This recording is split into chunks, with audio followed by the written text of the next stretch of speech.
अभी हम लोग हैं राजगीर में और यहाँ लोक जनशक्ति पार्टी रामविलास का 22 से लेकर के 24 सितंबर तक कार्यकर्ता प्रशिक्षण शिविर चल रहा है। हमारे साथ अभी लोजपा आर के उपाध्यक्ष रमेश सिंह हैं, इनसे बात करेंगे।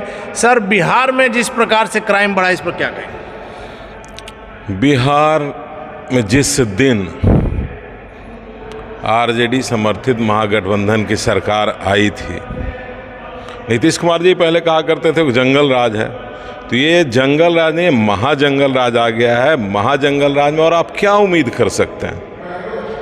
क्राइम के अलावा किसी में बिहार का ग्राफ ऊपर गया है। बेगूसराय घटना की पुनरावृत्ति भी हो गई सर। यही तो मैं कह रहा हूँ कि क्राइम के ग्राफ में दिन प्रतिदिन बिहार बढ़ता जा रहा है। हाजीपुर में भी उसी तरह सरेआम गोली, सभी जगह जो है, आप चाहे मुजफ्फरपुर में देख लें, बेगूसराय में देख लें, मुजफ्फरपुर में आपने देखा सर एक नया पैटर्न कि अपराधी ने रंगदारी मांगा, रंगदारी नहीं देने पर दुकान में ताला जड़ दिया। क्या हाजीपुर, क्या मुजफ्फरपुर, क्या बेगूसराय, बिहार का कौन सा जिला, कौन सा शहर, कौन सा कस्बा बचा हुआ है जहाँ क्राइम चरम सीमा पर नहीं है?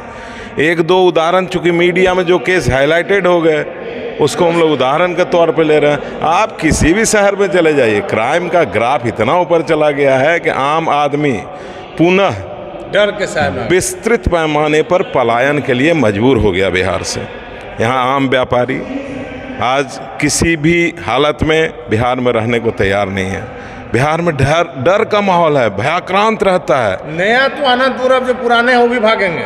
बिल्कुल भागेंगे, नए तो नए हैं, पुराने भी भागेंगे। जो लोग यहाँ बसे हुए हैं कई सालों से वो भी भयाक्रांत है, वो भी सोच रहे हैं भैया बिहार से बढ़िया कहीं बाहर ही रह लें। हम लोग के मुख्यमंत्री जब 2005 में सत्ता में आए थे, उनका सपना था कि बिहार से जो लोग पलायन कर गए हैं उनको बिहार वापस लाएंगे, और जो 10,000 की नौकरी के लिए बाहर जा रहे हैं उनको बाहर नहीं जाने दें। ये तो 10,000 की नौकरी का सीधा ही जब पलायन ही रोकने की बात किए थे कि भाई पलायन रोक देंगे। पलायन वो रोकेंगे क्या? जिस तरह सरकार चला रहे हैं, मुझे नहीं लगता कि जो भी सक्षम व्यक्ति है, जो बिहार के बाहर रह सकने में सक्षम है, वो आज की डेट में बिहार में रहना पसंद नहीं कर रहा है। सर, आज आपकी जो पार्टी का प्रशिक्षण शिविर चल रहा है, इसमें जहां तक हमारी जानकारी है कि प्रखंड स्तर के कार्यकर्ता हैं, पूरा कन्वेंशन हॉल जो है वो भरा हुआ है, बाहर में कार्यकर्ताओं की पूरी फौज दिखाई दे रही है। यह चिराग पासवान की बढ़ती लोकप्रियता को दर्शा रहा है क्या? देखिए, चिराग पासवान जी में बिहार की जनता को बिहार का भविष्य दिख रहा है। प्रशिक्षण शिविर तो हम लोगों ने प्रखंड अध्यक्षों का, जिला अध्यक्षों का किया था, लेकिन आपने यहाँ का माहौल देखा होगा कि प्रखंड अध्यक्ष, जिला अध्यक्ष के अलावा 3-4 हज़ार वैसे लोग आ गए जो कि स्वर्गीय रामविलास पासवान के आदर्शों में आस्था रखते हैं, माननीय चिराग पासवान को बिहार का भविष्य मानते हैं, बिहार में उनमें आस्था रखते हैं। खुद ब खुद वो लोग चले आए हैं, आप विश्वास नहीं करेंगे।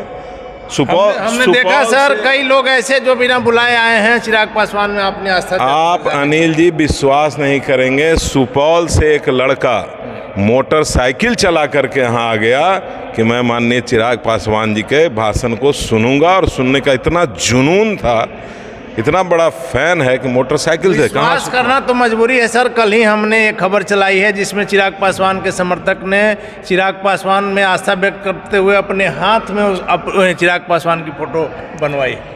मैं गया था सहरसा, वहाँ मैंने कुछ लड़के को देखा साइकिल की सवारी कर रहे थे, साइकिलिंग कर रहे थे। आगे में बोर्ड लिखा हुआ था चिराग पासवान। मैंने बुलाया उस बच्चे को, बेटा ये चिराग पासवान तुम क्यों लिखे हो? बोला कि अंकल, आज के डेट में बिहार तो क्या, भारत भर के युवा में यदि कोई दिखता है कि युवा का नेता के लायक है, युवा का नेता होना चाहिए, तो वो चिराग भैया में दिखता है। चिराग भैया हम लोग आइकन भी हैं, आदर्श भी हैं, मन करता है। लोकप्रिय हो रहे हैं बहुत तेजी से, युवाओं के साथ साथ महिलाओं में, बुजुर्गों में, मैं किस का नाम लूँ, किस में वो उनकी लोकप्रियता। सवाल मेरा है, ये बता दीजिए पूरी गंभीरता के साथ, सच में बताइएगा कि चिराग पासवान का इन दिनों जो बिहार में राजनीतिक समीकरण बदला है वैसे में महत्व बढ़ गया है, जिसका क्या असर है आप भी देख सकते हैं कि जो बीजेपी ने इन्हें इग्नोर कर दिया था, हनुमान की भूमिका में ये थे लेकिन राम की भूमिका में बीजेपी नहीं आई। और आज फिर से जब चिराग पासवान की पूछ बढ़ गई है, लेकिन चिराग पासवान मौसम वैज्ञानिक के बेटे हैं, इसलिए अपनी स्थिति समझ करके जो मोल तोल की राजनीति कर रहे हैं, मंत्री बनने में देरी इसी कारण से है कि चिराग पासवान अपना वजन नाप रहे हैं या कोई और कारण? देखिए, पहली बात तो चिराग पासवान का वो कद ही नहीं है कि कोई इनको भूल सकता है। चिराग में सर बीजेपी ने इनको इग्नोर किया और खास करके जिस प्रकार से बंगला खाली कराया गया वो एक प्रकार से है। देखिए, बंगला खाली कराया जाना एक संवैधानिक प्रक्रिया के तहत था। मैं बंगला खाली पे नहीं जाऊंगा। चिराग पासवान जी को भी छोटे मोटे चीज़ों से कमज़ोर करने की कोई भी कोशिश ना करे। ना पहले कभी चिराग पासवान कमज़ोर थे, ना आज कमज़ोर हैं। बंगला खाली करा दिए तो क्या हो गया? चिराग पासवान तो वो व्यक्ति हैं जो जमीन पे भी चादर बिछा करके सोने का काम किए। लेकिन सर मंत्री बनते बनते रह गए, ये तो मोल तोल के जोड़ तोड़ की राजनीति हो रही है। किसने कहा कि मंत्री बनते बनते रह गए? आपकी पार्टी के कई प्रवक्ताओं ने कहा। भैया, आप ही लोग के माध्यम से पता चल जाता है लोगों को। अननेसेसरी र्यूमर पे कुछ लोग बोल देते हैं। अभी नहीं बन रहे हैं केंद्र मंत्री? बिल्कुल, अभी मंत्री यदि बनना होता, मंत्री बनना ही यदि चिराग पासवान जी का उद्देश्य होता तो 2020 में ही मंत्री बन गए होते।